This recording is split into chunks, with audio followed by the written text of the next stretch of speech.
Hello, this is Greg Smalley with Pod 366, a weird movie podcast. And today I'm joined by Giles Edwards Hello. and our new co-host this week only, Shane Wilson, also with a bow tie.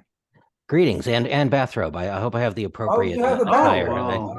But you have a Greg- shirt on. I was going to say, Greg, that's true.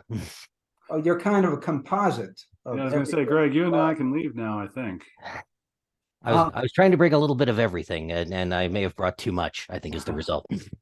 Shane, of course, writes for our site and also has his own podcast, The Completists. That is correct. And you, Mr. Smalley, have been a welcome guest to that show. I have, yes. Yeah. You, Mr. Edwards, have not. Not yet. Not yet. So anything else, Shane, that we should plug for you, or the podcast and 366 enough, or Well, I guess I can stump for my live improv show, which has resumed in the past few weeks. If you're in Chicago and you'd like to visit the IO Theater, you will see World News Tonight, which is I think the longest running improvised show in the city. It's been running. This will be its 20th year. And setting aside the 2 years that we weren't doing the show for anyone, we're glad to be back up on the stage. And so we welcome you every Saturday night at 8 o'clock to come and see the show. any famous alumni from that?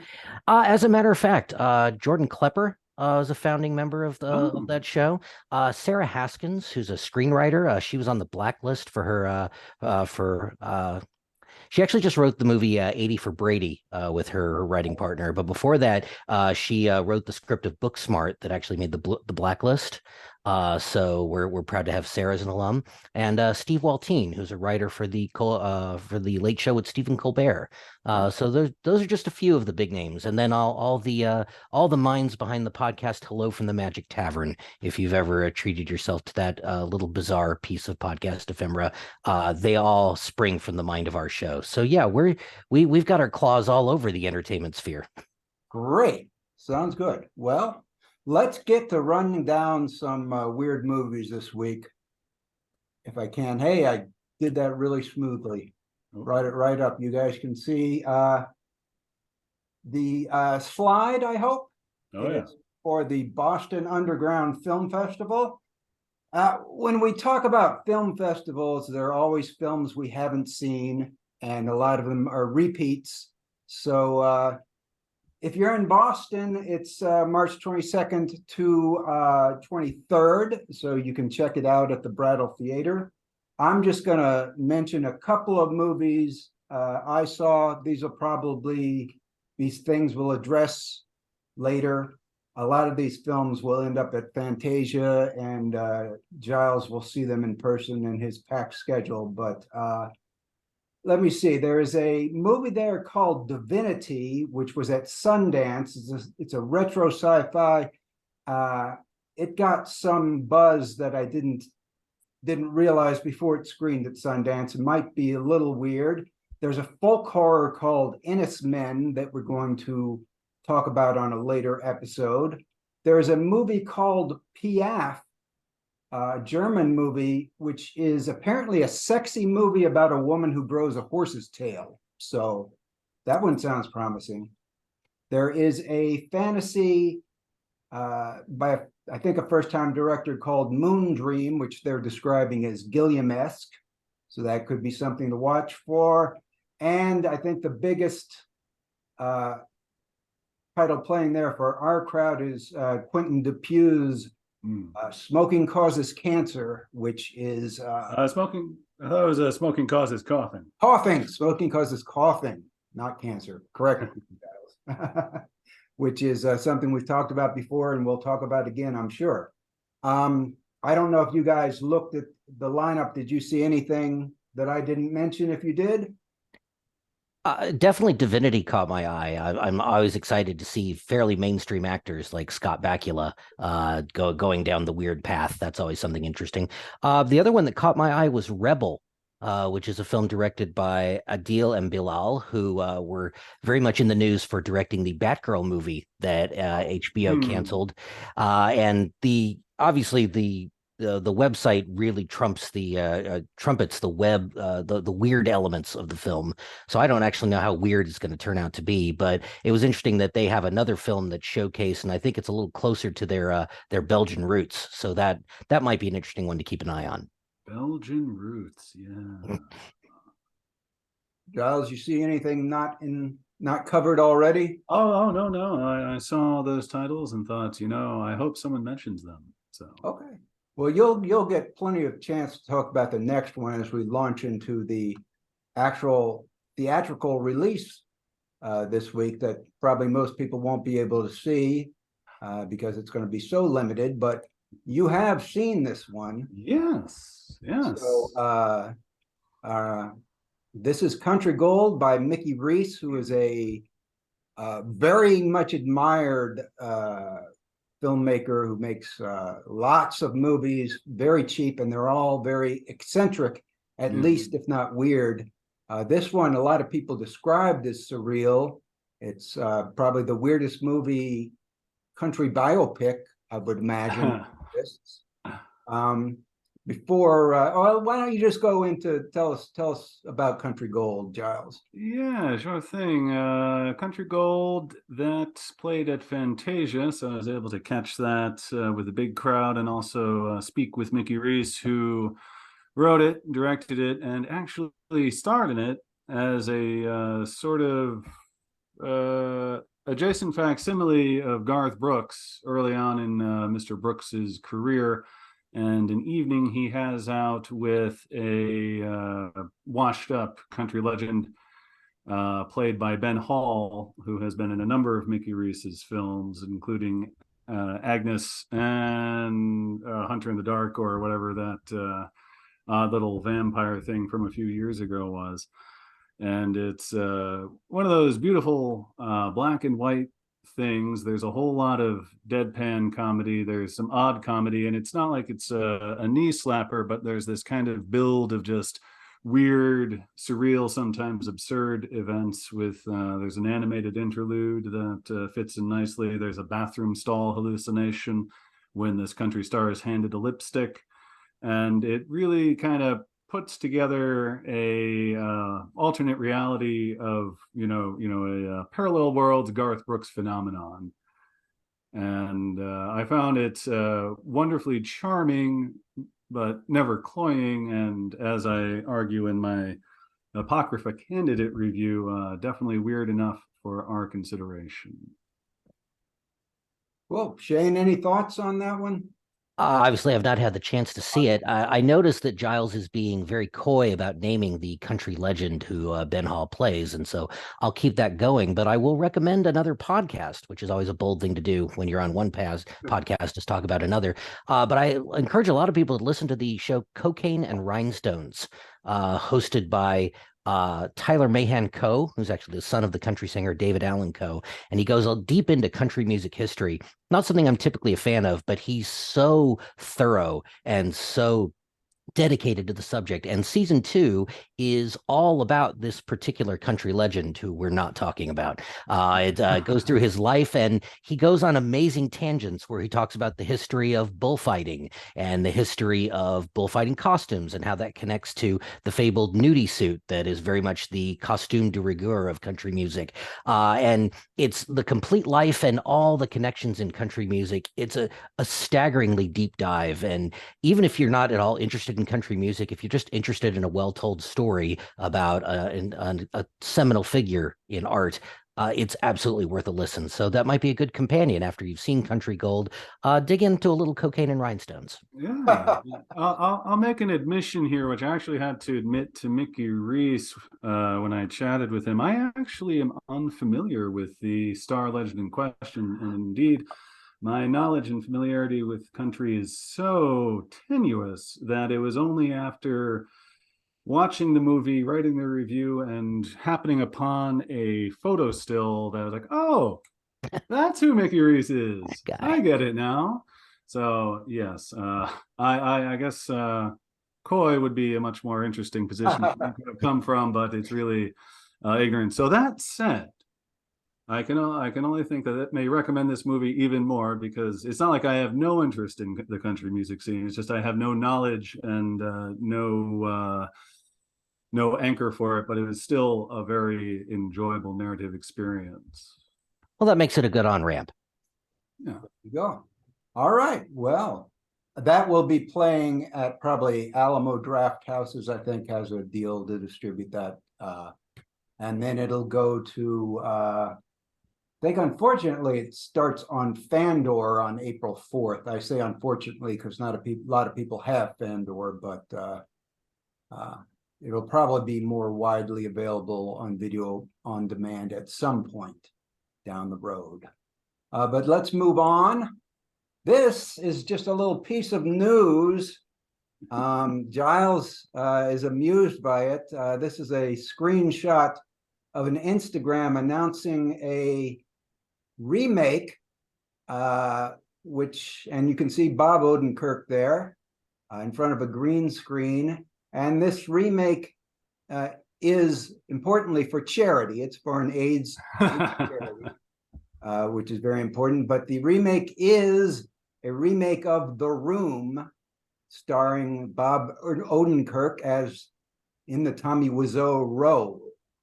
So Johnny, I believe. Johnny, yeah, I was trying to think, what was that guy's name? So, all bets are off as to what this could look like. I personally hope Bob Odenkirk plays it perfectly straight, gives the best line readings he possibly could. No winking or anything, and all the other actors do the same, and we see what The Room would be like with good actors. That's what I'm hoping. What about you guys? Having seen clips of the at-home Princess Bride that was filmed during the pandemic, I think for a good cause, that's really the only reason you can think of to do this, because otherwise The Room is really a perfect gem that you do not want to mess with at all. It's such an amazing stew that has been assembled. I really dread the notion of messing around with the formula that they magically concocted and will never be able to concoct again. Yeah, I think at the very worst, this will be forgettable, and we'll all move on with our lives, and be a footnote to the greater Room story. I won't say it's impossible for it to actually work. I'm recently have become a big fan of Bob Odenkirk from his Better Call Saul performances over this past half decade or so. I guess my main wonderment now is whether or not Bob will be trying to recreate Tommy Wiseau's singular speech patterns in this, or if he'll be straight up honest Bob Odenkirk there. So either way, I'm going to see this, I guess, is how I should sum up this near ramble here. But it's going to be more with a sense of hope than with anticipation. Yeah. Yep. Well, let's, I don't know. It says it's coming in the spring, I think, and it is done on a green screen for some reason, the whole thing, apparently. A lot of all the rooftop scenes, I believe, in the original Room were not on a rooftop. So yes, not actual San Francisco captured in that film. Yeah. Well, maybe that's why. Let's move on to 3 home video releases, one of which Giles will get into right away, I think. Sure. This is the one that he's seen and written about. So tell us about Glorious. Glorious was a whole lot of fun. It's a 2-man show. Well, it's sort of a 2-man show. It's directed by Rebecca McKendry, who has, I think she gave her route to fame was through a podcast herself. I do not recall if that is still ongoing. I can only presume it probably is, but it's a movie about a guy. Most of the action takes place in this off-highway ramp men's room facility, and this guy talking to this individual who is in this bathroom stall. The fella has recently gone through a breakup. He's drinking a whole lot, burns his possessions, wakes up the next morning, needs to vomit copiously, does so, and gets a sympathetic ear from whoever is in this far stall within this confined space. And so a lot of it is Ryan Quentin, who actually stars, and the voice of J.K. Simmons, who is a character you never really see, just hear through this bathroom stall as various philosophical, emotional, and ultimately cosmically horrific topics come up in conversation with a lot of fate and epic astrological movements come to the fore as the film goes on. So it was a whole lot of fun. And of course, you can't ever go wrong with J.K. Simmons. And it was no small relief to witness Ryan Quentin, who really held his own with this stalwart of, comedy and deadpan delivery.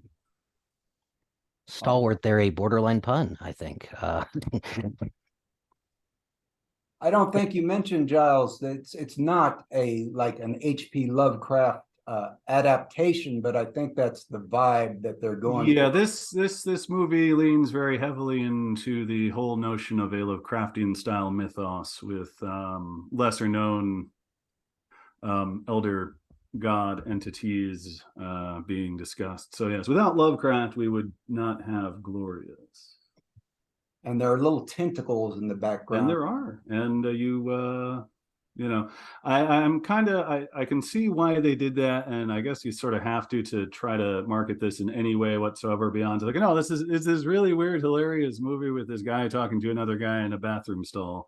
Would be the best plot to describe it so as not to give anything away, but obviously, we have to be realistic here.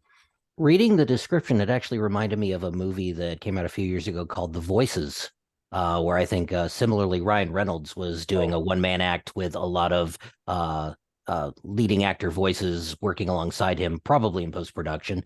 That's always an impressive feat for one actor to give the impression that they're engaged in dialogue when it's probably them and a teamster reading it back. So I remember Ryan Quentin from his days on True Blood. So that's kind of nice to see he's still out there and that he's sort of found a way back into the genre.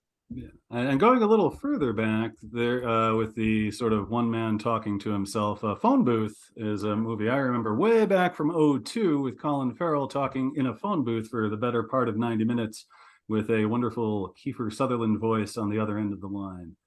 So that if you pull off that genre, you get super duper bonus points because you have to make it interesting that you're in this one fixed spot for 90 minutes with a conversation on a cinema screen. Okay, I think that'll wrap it up for Glorious. That has been out on video on demand for quite a while, actually. So this is this release is for people who like it enough to pick up the Blu-ray. This next one. This is a still from Leonor Will Never Die, which I just recently reviewed on the site 366 Weird Movies, where hopefully you are watching this anyway. And you can just scroll down a couple posts and see the full review of it. This was kind of a movie that when it came out at festivals, I made a note of it. It wasn't super high on my list, but I thought that might be good. A lot of people were describing it as surreal. Took a chance and watched the screener, and yes, it is. It's very good. It's not quite as surreal as you might hope, but at any rate, the plot is it's a Filipino female screenwriter who hasn't done anything in decades. The ghost of her son hangs around and talks to all the family members. She is struck on the head and enters an unfinished screenplay that has great personal meaning to her, which is why she couldn't finish it. And I think the key thing about it is it's two movies in one, and it's this dramedy with this eccentric old grandmotherly woman who's very charming, played by Sheila Francisco, I believe is the actress's name. Mm-hmm. And inside it, they've recreated this Filipino action movie from the late 80s, early 90s that looks absolutely authentic and is just kind of a joy to go between these two worlds and see all the connections and the fight scenes that they created for this thing. It's always things where guys stare intensely at each other, and then everybody breaks out in kung fu, and guys go flying across, and they always land on a table and break it, and they hit each other with hammers all the time.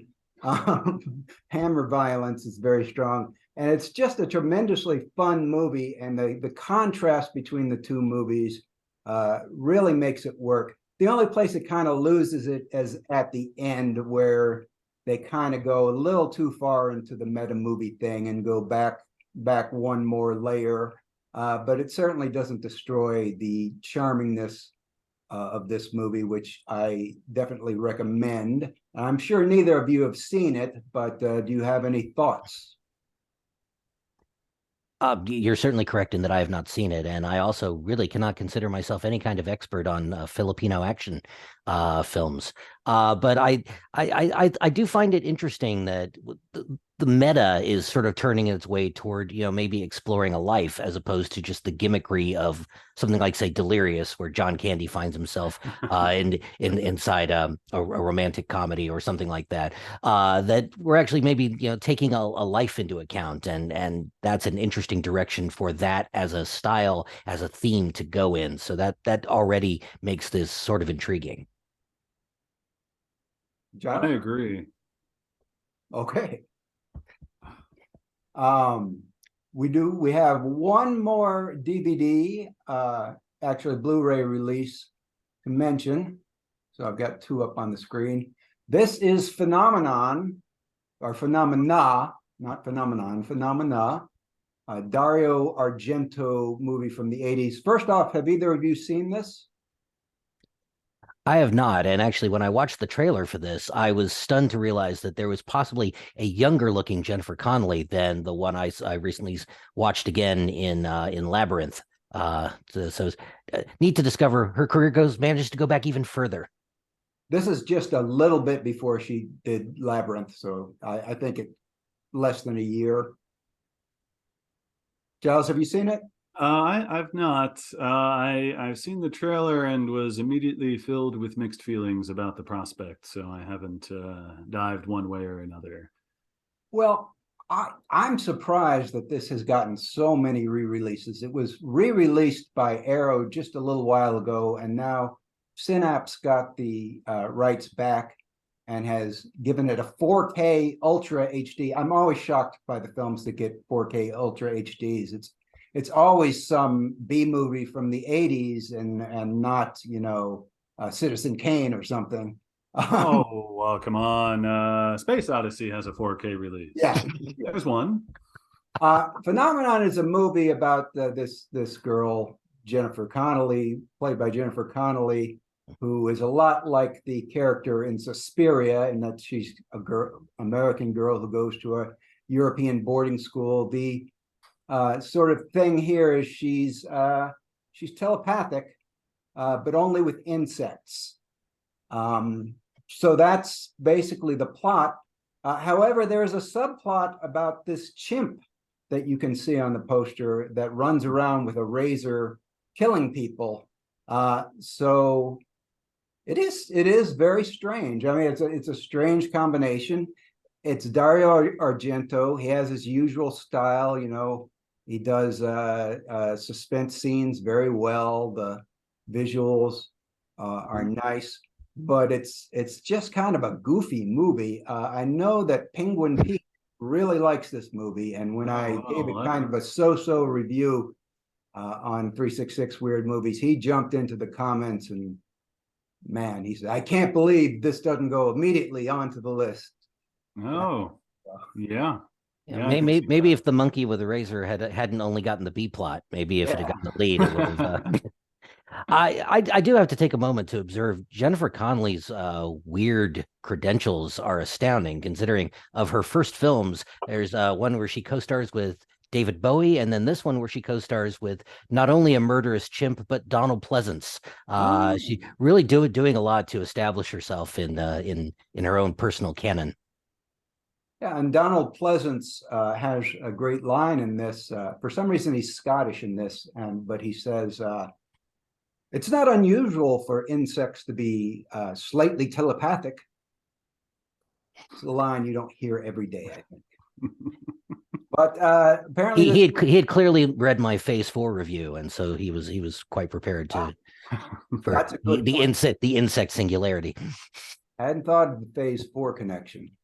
So there's that one. That one obviously has a number of fans because it keeps getting reissued. So up next, what do I have? This thing popped up at the last minute, recommended by somebody on our suggestion box. So nobody's seen it. I don't know if you guys even had the chance to see the trailer. It's on Tubi. It's free. It's made by a guy who is a regular commenter on our site, Nick Gatsby, who Giles has also interviewed. It is if you watch the trailer, it's a crazy psychedelic, super low budget thing with just colors and fast edits everywhere. It's apparently, let me read the IMDb synopsis. In a surreal universe where bananas fire laser beams and soup cans are used as grenades, several wacky criminals put their lives on the line to score a mystical longboard. And made for $0. It's full of crazy colors. It describes itself as a psychedelic trip, and it's free on Tubi, and we just learned about it. And do you guys have any comments? Now that I looked up who Nick Gatsby is and am reminded, yeah, I actually quite enjoyed his $0 feature debut, My Neighbor Wants Me Dead, which was one of the earliest 366 watch party things I remember us doing, and he joined us for that. And so I'm always on the lookout for the new underground talent, and because my fingers are always crossed that they grow, develop, get picked up, make bigger and bigger and bigger and better things. And yeah, the opening salvo he had with My Neighbor Wants Me Dead is odd, and obviously the budget does show, but it also illustrated a great deal of creativity. So now that my memory has jogged, I'll say that I'm actually pretty interested in checking out this particular film, as I'm guessing his probably second $0 feature film. One thing I have to add is that I once again neglected to mention the title of the film. It's Zapper. Exclamation He mark. prefers it all in capitals with a exclamation point. Shane, did you get a chance to see the trailer to this? I actually did watch the trailer right before we began, and in contrast to a lot of trailers, it really doesn't give anything away. You can watch it and not really feel like you've been given too much information at all. It has a feel to it. It definitely has it looks like it's shot on video. There's a lot of very raw special effects, but it looks like it's very high energy. There's a lot of action going on within that film. And I'm kind of keen to watch it because I recently, of course, reviewed for the site very old zero budget shot on video film called Hey Stop Stabbing Me. And the feel of that was, you just kind of want the kids to win. You wanted, they're going to see what they can do. They've got a camera and a dream. And this kind of has that vibe to it where it's like, hey, we can do some After Effects stuff, and we can do some in-camera effects, and let's just see what we come up with. And that's the vibe the trailer gives. And based on the description you read, Greg, I kind of think, yeah, there's a whole mishmash of ideas going on, and it might be curious to see just where they go with it. Yeah, and it's it's Zapper. It's free. It's on Tubi, so anybody can check it out. And Nick Gatsby, as I said, I think he was commenting on the site before he finished his first film, so he is a fan of ours, and so we are a fan of his. And those are the new releases. Now we have about 8 minutes. I'm not sure we're going to have time Shane had a little activity. Do you think we have time for it, Shane? Or You know what? Here's what I'm gonna do. I'm gonna give you a flavor of it. I'm gonna give you guys one question so you know what the idea was, and maybe that will build the groundswell of excitement for future installments. okay. But as you will recall, the last November, Sight and Sound magazine, which is the official organ of the British Film Institute, came out with its decennial best movies of all time poll. The every 10 years they have their list of the best movies, and for only the fourth movie ever to earn the title was named, and it was, of course, Greg, I think your favorite movie of all time, Jeanne Dielman, 23 Rue de Commerce, 1080 Bruxelles, a 3 hour movie about a woman in her house. And that had a certain amount of 3 hour one controversy. scene movie. One scene repeated 3 times. But what was really interesting to me was that in the past couple weeks, they finally released all the ballots, because that is voted on by hundreds of film critics and filmmakers from around the world. And so it can be really interesting, not just to see what the master list is, but to see what are the individual choices that some of the leading filmmakers of the day have settled upon. And so I went through several of the lists, several of the top tens, and found some interesting connections with movies that have joined the 366 canon or the 366 Apocrypha. So I have a quiz that relates to that. And with that in mind, I'm going to give you a sampler. And appropriately enough, it's about the very first film that was ever named to the list of 366 weird movies. That is, of course, Nicholas Roeg's Don't Look Now. That actually did make the list. That is at number 114 on the overall poll. And then there's a separate poll that's just the directors. They pull out directors and other filmmakers, and it finished number 46 on that poll. So I'm going to give you a multiple choice question. And the question is this: which of these 366 directors, and these are directors who we have put their film on the list, which of them put Don't Look Now on their ballot? So you have four choices. It's either Robert Eggers, director of The Lighthouse; Lucille Hadzihavilovich, director of Innocence; Nicholas Winding Refn, director of Bronson; or Edgar Wright, director of Scott Pilgrim versus the World. So those are your four directors, all of them commemorated on our list, and all of them had a ballot in the Sight and Sound poll. Which one of them? Eggers, I can't believe I put her name on here. Eggers, Hadzihavilovich, Winding Refn, or Wright? Which of them put Don't Look Now the number one 366 weird movie? Well, the very first entry.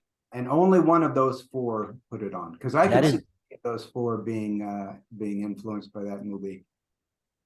I'll defer to Giles.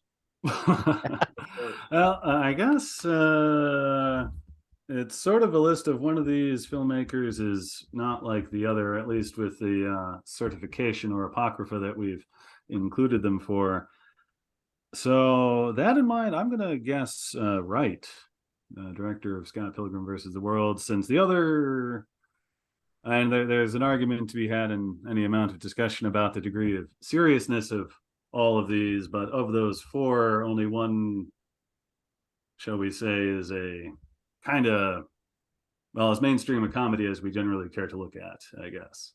So that's what I'd guess based solely on those. All right, so Giles is going with Edgar Wright. Greg, do you want to back him up, or do you want to challenge him? Well, I'll challenge him. No, I could, like I said, I could see any of them picking it. I think I'll simply go with Eggers, because Eggers is a horror specialist and he might want to recognize another horror film. So that does make sense, but Giles is in fact right. The answer is Edgar Wright. He put Don't Look Now on his top 10.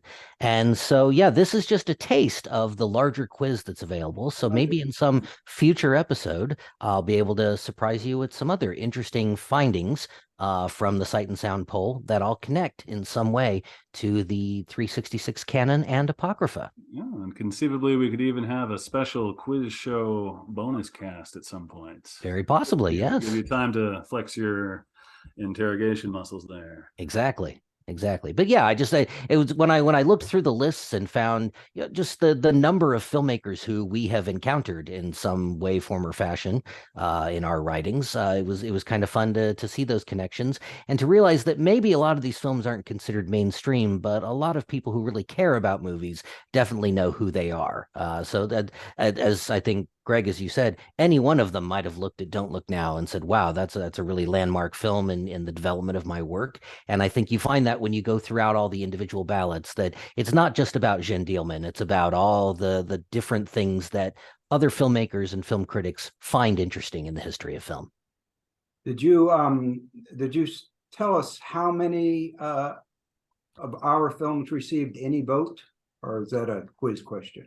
I did not tell you that, and that actually would probably go into a lot of the other questions. A fair number, though. I don't have a full tally for you, but probably more than you're guessing.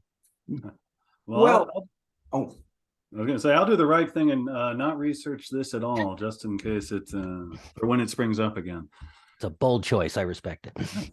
before we go, I want to announce that next week we're going to have a guest, Tim Lytle. I believe it's Lytle or Lytle of Man Baby. Director of Man Baby will be on the podcast to discuss movies with us. And the last thing is, Shane, we have never gotten from you a hometown restaurant recommendation. So you're on the spot. And I'm on the spot. The question was coming. I had this in the back of my mind. I've lived in the Chicago area now for, I guess over 25 years. So I think that's probably what's going to qualify as hometown. And even though I don't live in Chicago proper, I will always stump for La Crêperie, which is within the city. It's actually near Diversey and Clark, and it's over 40 years. It's been serving French style, French origin, sweet and savory crepes. It's a lovely sit down restaurant. The banana Nutella is great for dessert, and the coq au vin is an excellent savory crepe. I love that restaurant so much, and whenever I'm back in the city limits, it's always fun and it's right across the street from a very nice movie theater, across from the Landmark Century. So you got a date night then. Exactly. You can't miss out. So La Crêperie in Chicago is what I will speak to today. So you're going to actually pass on a Depot dog for that? Given the choice, I mean, you always enjoy a good Home Depot dog, but I can't not have a crepe. Come on. That's an inside joke. We had in Chicago chose Depot dogs as his hometown restaurant recommendations. It's a tasty dog. That's what they say. All right. Well, that will do it for today's episode. Hopefully we'll get to the rest of that quiz sometime in the next year. Tune in next week for Man Baby discussion and, of course, the new releases. And we'll see you then. Bye-bye, everybody. Bye-bye, everybody.